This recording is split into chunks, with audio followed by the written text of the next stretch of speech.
Namaskar. Good morning. Today we start the chapter number 6, financial planning. Okay. In that, first, what is meant by financial planning? आता तसं मराठीमध्ये त्याला अर्थनियोजन असं म्हटलं जातं. Financial planning. अर्थनियोजन म्हणजे काय? अर्थनियोजन कसं करतात हे आपल्याला माहिती आहे. बघा, आपल्या घरामध्ये जेव्हा वडिलांचा पगार होतो तर त्या पगारांमधले काही पैसे खर्च होतात. खर्च म्हणजे एक्सपेन्सेस. आपल्या काही गरजा असतात, आर्थिक गरजा असतील, शैक्षणिक गरजा असतील, कसे बी असतील, खाण्याचं असेल तर काही गरजांवरती पैसे खर्च होतात. आणि काही पैसे हे वडील काय करतात, बॅलन्स ठेवतात. म्हणजे पुढील आपल्या तरतूद करून ठेवतात. तुमच्या लग्नाची तरतूद असेल किंवा तुमच्या शिक्षणाची तरतूद असेल, कशासाठी जरी काही पैसे ते बाजूला काढून ठेवतात. म्हणजे एकूण पगार बरोबर काय, म्हणजे एकूण उत्पन्न म्हणतो त्याला पण मराठीमध्ये. म्हणजे त्याचं total income is equal to, म्हणजे income is equal to expenses plus किंवा एक्सपेंडिचर म्हणतो तुम्ही त्याला, प्लस बॅलन्स किंवा त्याला सेव्हिंग शब्द आहे. सेव्हिंग मराठी त्याला बचत म्हणतात, याला खर्च म्हणतात आणि याला इन्कम म्हणजे उत्पन्न म्हणतात. म्हणजे हा पगार असेल, पगार बरोबर खर्च अधिक बचत बरोबर. मग आता everyone requires money to meet, page number 93 वर बघा. Everyone require money to meet a variety of needs. म्हणजे आपल्याला प्रत्येकाला वेगवेगळ्या गरजांसाठी पैसा आवश्यक असतो, बरोबर आहे ना. आता बघा,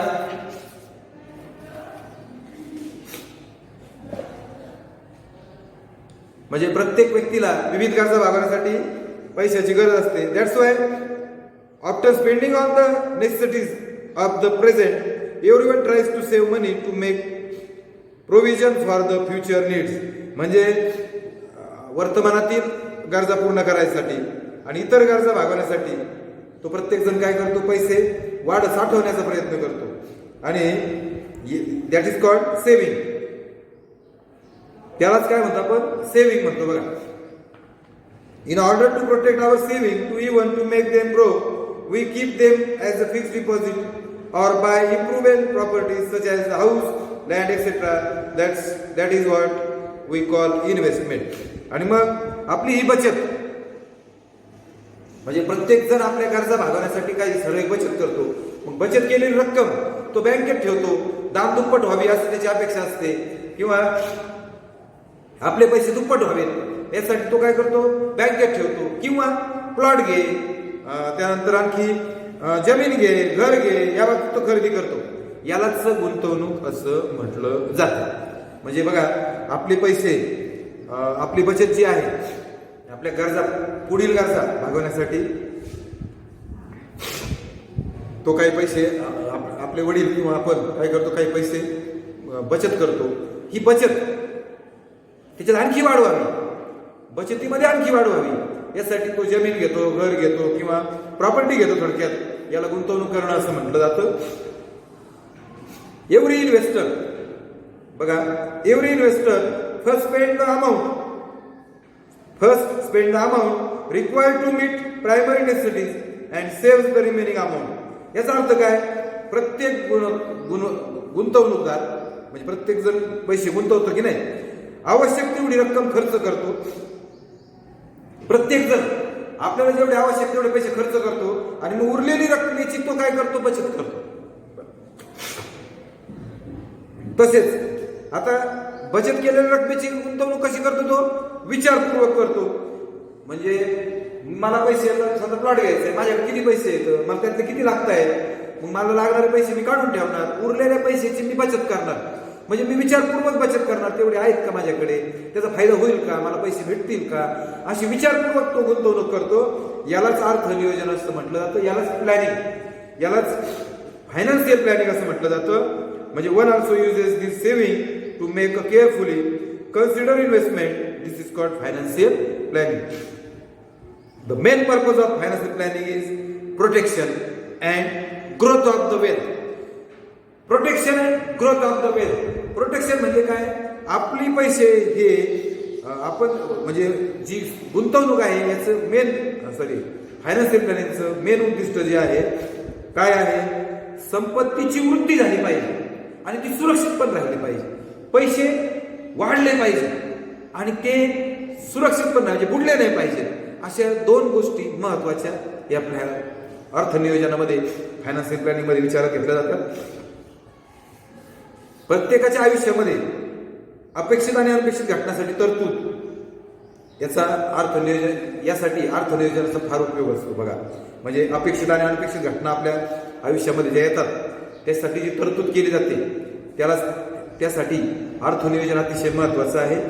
फायनान्शियल प्लॅनिंग इज युजफुल म्हणजे अर्थनियोजन हे कशासाठी उपयोगाचं आहे? Making provision for the predictable and unpredictable expenses.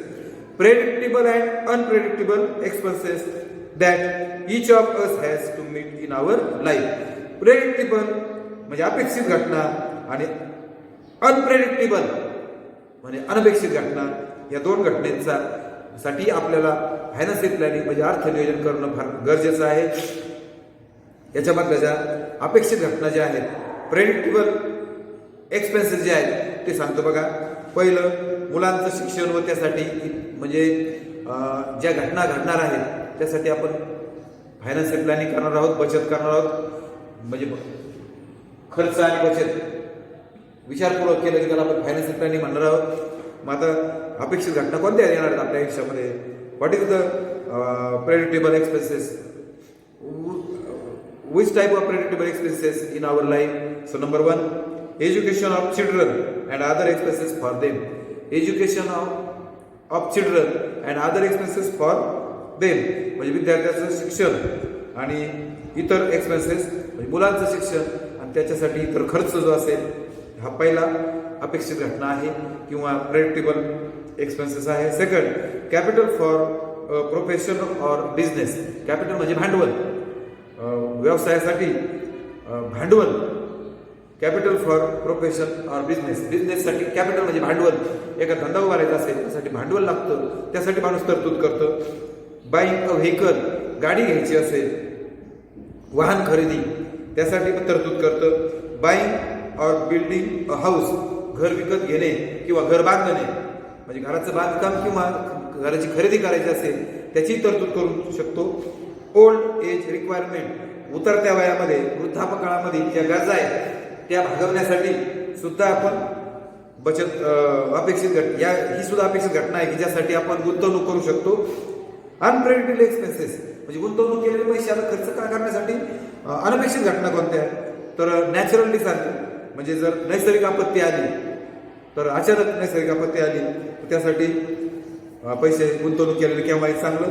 Medical expenses for family member, कुटुंबातील व्यक्तींच्या आजारपणासाठी, एखाद्या सदस्याचा आजारपण असेल त्यासाठी पैसे लागतात, मग त्यासाठी गुंतवणूक केलेली केव्हाही चांगली. Loss due to an accident, अपघातामधून झालेलं जे नुकसान आहे ते भरून काढण्यासाठी त्या पैशाचा उपयोग होतो. फायनान्शियल प्लॅनिंग किंवा अर्थनियोजनाचा उपयोग होतो. सडन डेथ, आकस्मिक जर मृत्यू झाला तर अशा वेळेस सुद्धा त्याचा उपयोग होतो. द अबव कन्सिडरेशन मेक म्हणजे अर्थनियोजन का करावं याचं उत्तर या ज्या घटना आहेत याच्यामधून मिळतं. प्रेडिक्टेबल एक्सपेन्सेस आणि अनप्रेडिक्टेबल एक्सपेन्सेस, अपेक्षित आणि अनपेक्षित घटना याच्यावर तुम्ही लक्ष दिलं याच्यावरून तुमच्या लक्षात येईल की बचत करणं अतिशय महत्वाचं का आहे, का बचत करणं गरजेचं आहे. आता बचत सेविंग म्हणजे काय? तर आता बघा, it is for our own benefit. बचत ही नेहमी आपल्या फायद्याची असते. To keep our saving safe and to make them growth, ती सुरक्षित राहिली पाहिजे आणि तिच्यामध्ये वाढ झाली पाहिजे. Our saving remain safe in a bank or in a post office. आपली सेव्हिंग ही बँकेत किंवा पोस्ट ऑफिस मध्ये सुरक्षित राहते. आता money saving in a bank is also useful. Money saving in a bank is also useful for cash minimum transaction म्हणजे बँकेत बचत खात्यामध्ये जमा झालेल्या रकमेमुळे रोकड रहित म्हणजे कॅशलेस व्यवहार करणं सोयीचं जातं. म्हणजे बचत खात्यात जमा झालेली रक्कम जर असेल, बचत खात्यामध्ये जर पैसे असतील, तर मग आपल्याला कधी काही पैसे लागले कशाला तर कॅशलेस व्यवहार केलेलं करण्यासाठी ते सोपं जातं. म्हणजे this way we do not have to carry large amount of cash to worry about losing it and getting it stolen. म्हणजे जर आपण बँकेच्या खात्यात पैसे ठेवले तर ते मोठी रक्कम जर आपल्याला सांभाळायची, वाहून नेण्याची किंवा चोरीला जाण्याची भीती नसते. त्यासाठी आपण बँकेत पैसे ठेवले तर कॅशलेस ट्रान्झॅक्शन, म्हणजे तुम्हाला आता माहिती आहे आपण कार्डच्या सहाय्याने आपण कॅशलेस ट्रान्झॅक्शन करू शकतो, मोबाईलच्या सहाय्याने करू शकतो. If the money we get or earn in the form of cash and we keep it as it is without investing it. आपल्याला जर पैसे भेटले, म्हणजे आपण केलेली बचत रोख स्वरूपात असेल, आपण केलेली बचत जर रोख स्वरूपात असेल, तिची गुंतवणूक आपण बचत केली, पैसे साठवून ठेवले घरामध्ये, तिची गुंतवणूकच केली नाही, तर काही वर्षानंतर तिचं जे मूल्य आहे ते तेवढंच राहतं. म्हणजे तिचं थोडक्यात मी तर असं म्हणेन की समजा 50,000 रुपये मी साठवून ठेवले, तर 10 वर्षानंतर ते 50,000ची किंमत आणखी कमी होते. कारण का पेट्रोल आता समजा 100 रुपये, कालांतराने कदाचित ते वाढेल. म्हणजे आता 5 रुपयाला एक पेन मिळतोय, कदाचित तो 10 वर्षांनी 10 रुपयाला एक पेन असेल. म्हणजे महागाई वाढत जाते. त्यामुळे आपण जे साठवलेले पैसे जर घरातच ठेवले तर त्याचं व्हॅल्युएशन जे आहे ते काय होतं, कमी होतं. त्यानंतर समजा बचत केलेली रक्कम जी आहे ही जर व्यवसाय वृद्धीसाठी, नवा उद्योग चालू करणे आणि अशा कामासाठी वापरली गेली तर आपल्या राष्ट्रीय उत्पन्नामध्ये वाढ होते. म्हणजे if amount invested is use for expanding a business or start a new business or other such purposes, म्हणजे expanding the business or start a new business, याच्यासाठी जर आपण ते पैसे गुंतवले तर it contribute to growth of the national production. राष्ट्रीय उत्पन्नात वाढ होण्यासाठी त्याची मदत होते. If some part of the income is spent for socially useful cause everyone benefits from it is long run. याचा अर्थ काय, एकूण मिळकतीचा काही भाग आपण जर समाज कार्यासाठी खर्च केला तर त्याचे दूरगामी परिणामामध्ये सर्वांनाच होतो. म्हणजे तसा फायदा गरीबातल्या गरीबाला सुद्धा होऊ शकतो. आफ्टर स्पेंडिंग ऑन नेसेसिटीज, म्हणजे गरजेला खर्च केल्यानंतर it is beneficial to limit spending on luxuries and to save instead for education, medical etcetera. याचा अर्थ काय होतो बघा, आवश्यक तेवढा खर्च केला झाल्यावर चैनीच्या गोष्टीवर खर्च कमी करून, म्हणजे आवश्यक तेवढा खर्च केला, आपल्याला जेवढा लागतो तेवढा, चैनीच्या गोष्टीवरचा खर्च कमी केला तर तो खर्च शिक्षण, वैद्यकीय उपचार इत्यादी बाबीसाठी बचत करणं ते आपल्या हिताचं असतं, आपल्या फायद्याचं असतं. या ठिकाणी बघा पान नंबर 94 वर लेट्स डिस्कस नावाचा एक टॉपिक आहे आणि याच्यावर आपल्याला बरंच एक झाड दिसतंय. झाडाच्या पानांवर विविध प्रकारची बचत कशी करायची याचं त्यांनी सेव्हिंग आणि इन्व्हेस्टमेंट, बचत कशी करायची आहे, म्हणजे गुंतवणूक आणि बचत दोन्ही गोष्टी. गुंतवणुकीसाठी करायची, आपण केलेली बचत ही सुरक्षित राहावी आणि त्याच्यामध्ये वाढ व्हावी याच्यासाठी गुंतवणूक करायची असते. आपल्या भविष्यातील गरजा, आपल्या अपेक्षित आणि अनपेक्षित गरजा ज्या आहेत, प्रेडिक्टेबल आणि अनप्रेडिक्टेबल नेसेसरी जे आहेत आपल्या, की ज्याच्यामध्ये आपल्याला त्या पैशाचा उपयोग होतो. यामध्ये बघा ऑब्झर्व द पिक्चर, पुढील आकृतीचं निरीक्षण करा. We shows some modes of investment, म्हणजे ते गुंतवणुकीचे आणि बचतीचे काही मार्ग दाखवतात. डिस्कस देम, आपण त्याच्यामध्ये त्याला विचार करा. Find out other modes of investment and write them in the blank spaces of in the picture. अजून काही बचतीचे मार्ग असतील तर शोधा आणि त्या रिकाम्या जागा आहेत पानांच्या त्याच्यावर तुम्ही भरू शकता. याचा तुम्ही अभ्यास करा. बघा पहिल्या पानावर स्टार्ट सॅलरी अकाउंट आहे बघा, मासिक उत्पन्न खातं, प्रत्येक महिन्याला आपण त्याच्यामध्ये पैसे भरू शकतो. त्यानंतर ते शेजारी RD आहे बघा, हे पोस्टाचं पहिलं पान पोस्टाचं आहे बघा, पहिली फांदी आहे ना, ही पोस्टामध्ये काय काय करू शकतो, RD ओपन करू शकतो. PPF म्हणजे सार्वजनिक भविष्य निर्वाह निधी, PPF नावाचा एक प्रकार आहे, त्याच्यामध्ये पैसे गुंतवू शकतो. त्यानंतर सिनियर सिटीजन इन्व्हेस्टमेंट स्कीम, ज्येष्ठ नागरिकांची एक बचत योजना आहे, त्याच्यामध्ये पैसे गुंतवू शकतो. त्यानंतर पोस्टल लाईफ इन्शुरन्स PLI बघा, जशी इन्शुरन्स LIC आहे तसं आहे. 2 नंबरची फांदी आहे प्रायव्हेट सेक्टर त्याच्यामध्ये बघा उजव्या बाजूला सेव्हिंग आहे बघा, पहिलं म्हणजे बचत खातं, त्याच्यावरती इन्शुरन्स आहे म्हणजे त्याला आपण काय म्हणतो, आता सांगितलं मी विमा, शेअर्समध्ये पैसे गुंतवू शकतो आपण. त्यानंतर इकडं खालच्या बाजूला पिगमी अकाउंट, याच्यामध्ये आपण पिगमी खातं सगळ्यांना माहिती आहे बघा. त्यानंतर बॉन्ड्स असतात बघा विविध प्रकारचे, पंतप्रधान म्हणजे PM बॉन्ड असतो, त्यानंतर इंदिरा गांधी बॉन्ड असतो, किसान बॉन्ड असतो, असे पैसे असतात त्याच्यामध्ये आपण पैसे गुंतवू शकतो. NSS फंड्स की ज्याच्यामध्ये आपण राष्ट्रीय बचत प्रमाणपत्र असतं, नॅशनल सेव्हिंग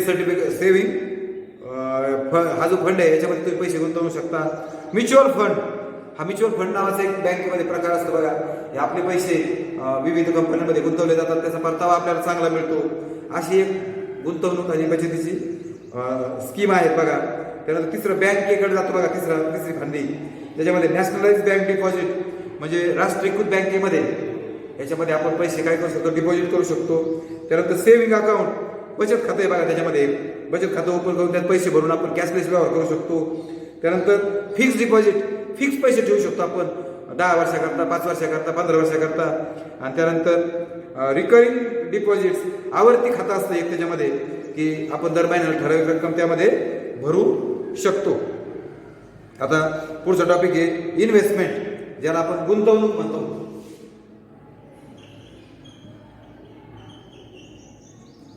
इन्व्हेस्टमेंट, गुंतवणूक. आता मी आता सांगितलं बघा, उत्पन्न असतं, पगार असतो, त्याच्यामध्ये खर्च अधिक बचत, आणि ही बचत जी असते ही बचत आपण गुंतवणूक करायची असते. आपला हातरून पाहून पाय पसरायचे असतात. म्हणजे गुंतवणुकीचे प्रकार तुम्हाला या आकृतीमध्ये दिसले बघा. गुंतवणुकीचे अनेक प्रकार आहेत, म्हणजे इन्व्हेस्टमेंट्स आर मेनी टाइप्स. याच्यामध्ये investor often favour institutes like bank and postal department for investing their money because it is safe there. गुंतवणूकदार जो आहे तो बँकेत किंवा पोस्ट अशा आर्थिक व्यवहार करणाऱ्या संस्थांमध्ये गुंतवणूक करतो, कारण तिथे जोखीम कमी असते, पैशाची सुरक्षितता जास्त असते, पैसे बुडण्याची भीती कमी असते. आता shares, there is a certain risk in the investing money in shares mutual fund. Mutual फंडामध्ये आणि शेअर्समध्ये जर पैसे गुंतवले तर थोडीशी जोखीम असते, थोडीशी जोखीम म्हणजे रिस्क घ्यावी लागते. कारण हे पैसे, that money, because this money is invested in a business or industry and if that incurs a loss the investor suffer the loss too. On other hand, if it makes a profit, the money is safe and there is an opportunity to get a dividend too. म्हणजे हे पैसे उद्योगामध्ये गुंतवले जातात. उद्योगाला जर तोटा झाला तर गुंतवलेली रक्कम जी आहे ती रक्कम कमी होते, आणि या उलट जर उद्योगात फायदा झाला तर आपली रक्कम पण सुरक्षित राहते आणि आपल्याला लाभांश पण मिळतो. म्हणजे होणाऱ्या नफ्याची वाटणी आपल्याला मिळते म्युच्युअल फंड आणि शेअर्समध्ये. आता गुंतवणूकदारांनी गुंतवणूक करताना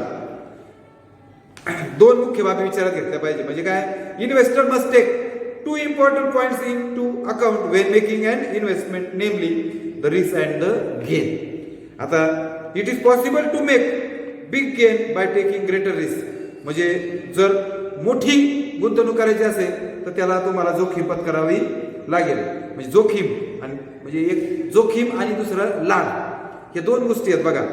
मग जर अधिक जोखीम पत्करून जर गुंतवणुकीने म्हणजे अधिक रिस्क घेतली तर अधिक लाभ मिळू शकतो, आणि परंतु अधिक जोखीम असल्यामुळे तोटाही तेवढाच होऊ शकतो, हे आपण ध्यानात घेतलं पाहिजे. म्हणजे सारांश जर सांगायचं ठरला तर गुंतवणूक करताना आपण सुरक्षित गुंतवणूक जर केली, बँकेमध्ये पोस्टामध्ये गुंतवणूक केली तर आपले पैसे बुडण्याची भीती नसते. पण जर शेअर्समध्ये आणि म्युच्युअल फंडात जर पैसे गुंतवले तर मात्र त्यामध्ये रिस्क असते, जोखीम असते. आपण जर जास्त पैसे गुंतवले तर जास्त रिस्क असते, आणि कमी पैसे गुंतवले तर कमी रिस्क असते. म्हणजे मी समजा 10 लाख भरले म्युच्युअल फंड शेअर्समध्ये, आणि ज्या कंपनीत मी पैसे भरले त्या कंपनीला जर तोटा झाला तर माझा तोटा होणार, म्हणजे माझी जी गुंतवणूक आहे ती वाया गेली असल्याचा अर्थ होईल. पण जर कंपनी नफ्यामध्ये आली, कंपनीला खूप नफा झाला, तर माझ्या 10 लाखाच्या मानाने मला माझे पैसे तर सुरक्षित असतीलच, पण त्याच्यावर मला लाभांश पण मिळेल. तर अशा पद्धतीने पगार इन्कम जो मिळतो त्या इन्कममध्ये काही पैसे आपल्या आर्थिक गरजा आहेत त्यावर खर्च करावेत आणि उरलेली रक्कम जी आहे ती रक्कम आपण बचत म्हणून ठेवावी आणि ही बचत सुरक्षित राहिली पाहिजे आणि त्याच्यामध्ये वाढ झाली पाहिजे यासाठी ती इन्व्हेस्ट करणं गरजेचं असतं आणि इन्व्हेस्टचे बरेचसे प्रकार आपल्याला या प्रकरणामध्ये अभ्यासाला मिळालेले आहेत. तुम्ही स्वतः पान नंबर 93 आणि 94 व्यवस्थित वाचा म्हणजे तुम्हाला गुंतवणूक बचत याचा अर्थ कळेल, कशा कशामध्ये गुंतवणूक करावी ती कळेल आणि याचा आपल्याला आपल्या व्यावहारिक जीवनामध्ये त्याचा फायदा होईल. आता आपल्याला काही गणित पाहिजे जी इन्कम म्हणजे उत्पन्न आणि गुंतवणूक याच्यावर आधारित आहे ते आपण पुढच्या लेसनला पाहू. धन्यवाद.